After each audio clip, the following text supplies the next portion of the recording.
exposer Retro gaming featuring mes foutiers.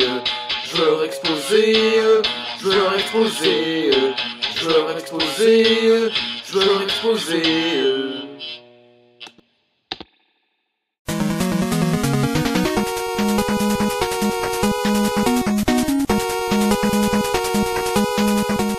Spider-Man et les X-Men sont sans aucun doute les piliers de Marvel, mais comme toute bande dessinée à succès, les jeux vidéo sont produits pour faire encore plus de fric.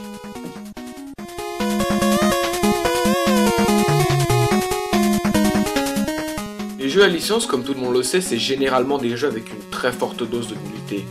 Du coup, amalgamer un jeu Spider-Man avec un jeu X-Men, ce serait comme amalgamer de la merde et de la pisse.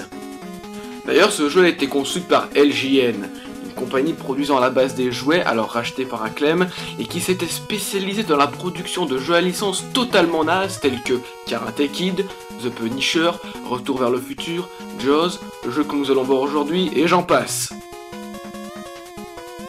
Spider-Man X-Men, sorti en 1991, c'était un de ces jeux qui était sorti sur les deux consoles principales, c'est-à-dire la Super NES et la Mega Drive. Mais les deux versions dans ce cas sont totalement identiques, du coup, c'est parti pour la version Super NES.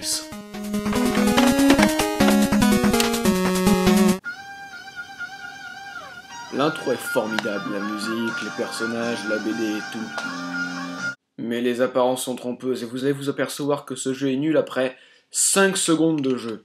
Je vous résume le tout avec une petite question. Comment fait Spider-Man pour se défendre? A. Avec des attaques au corps à corps. B. En pissant sur ses ennemis. Ou C. En tirant des projectiles. Voyons voir ça.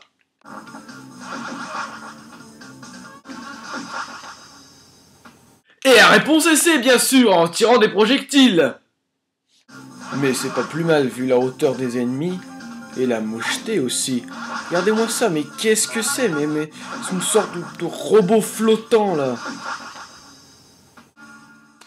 Bon, on commence avec Spider-Man et l'objectif est de désactiver des bombes dans la rue.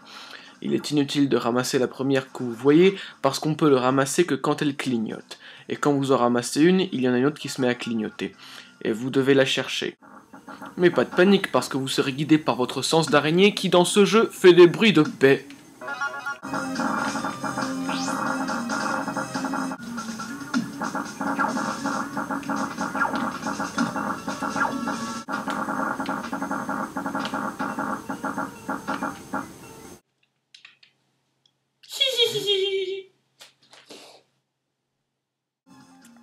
Les combats contre les ennemis ont moins de stratégie que Track and Field.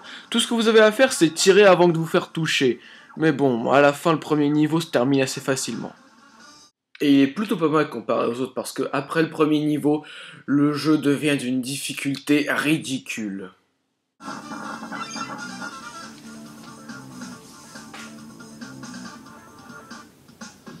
Bon, après on a une cinématique où Spider-Man rencontre les X-Men qui semblent sur le point de se faire sodomiser.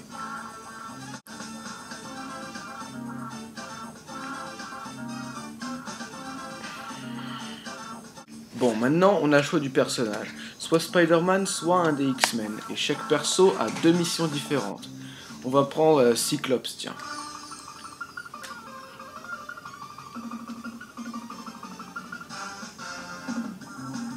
Là, il y a un coup de pied et un coup de poing, donc c'est déjà mieux.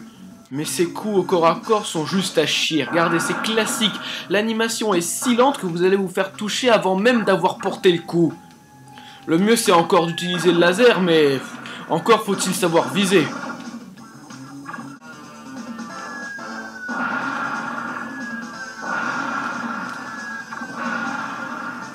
Le niveau de Storm ou Tornade, on est sous l'eau. Bon. Au fait, ici, on n'a pas de barre de vie. Vous avez des bulles d'oxygène que vous devrez récupérer en regagnant la surface. Et si vous prenez un coup, vous perdez des bulles d'oxygène. Souvent dans ce jeu, vous restez bloqué en vous demandant quoi faire. Alors vous cherchez un peu partout et vous vous faites tuer. Bordel de merde!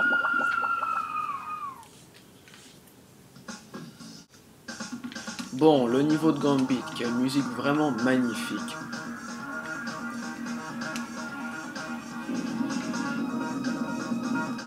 Au fait, pour être franc, la bande de son de ce jeu est vraiment énorme. Écoutez-moi ça.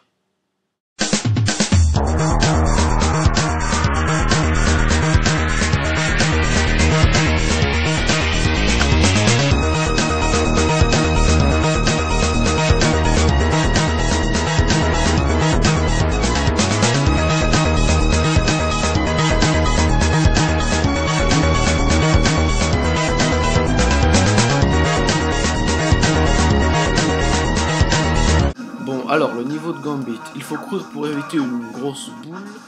On a comme arme les fameuses cartes de Gambit. Et on récupère des étoiles.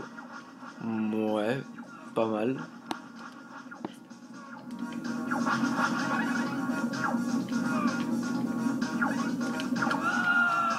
Ce jeu est tout pourri, tout dégueulasse, tout merde! Et vous savez ce qui est magnifique après?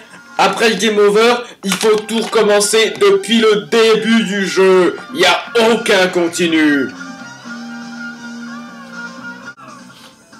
Le deuxième niveau de Spider-Man est juste à chier. Cette fois, il faut ramasser des dizaines et des dizaines d'icônes d'araignées. Et les sauts ici sont d'un chiant. Mais d'un chiant! Saloperie de merde, de pique de merde! Bon, encore un level à tester, le niveau de Wolverine.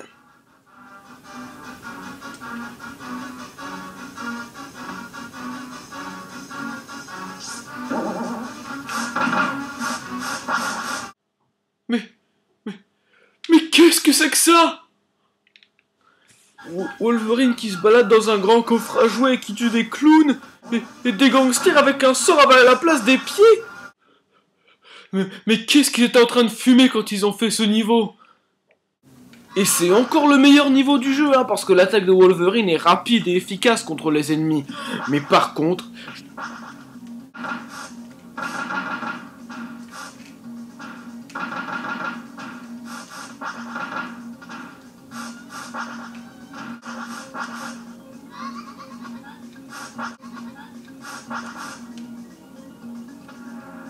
C'est de la folie!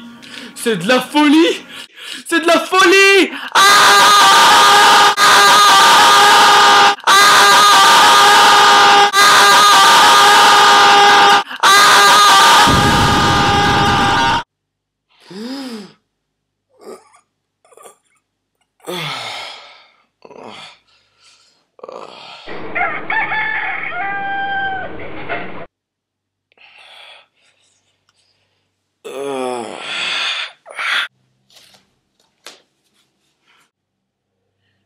Ben qu'est-ce que t'as ce matin, je dois l'exposer, ça va pas?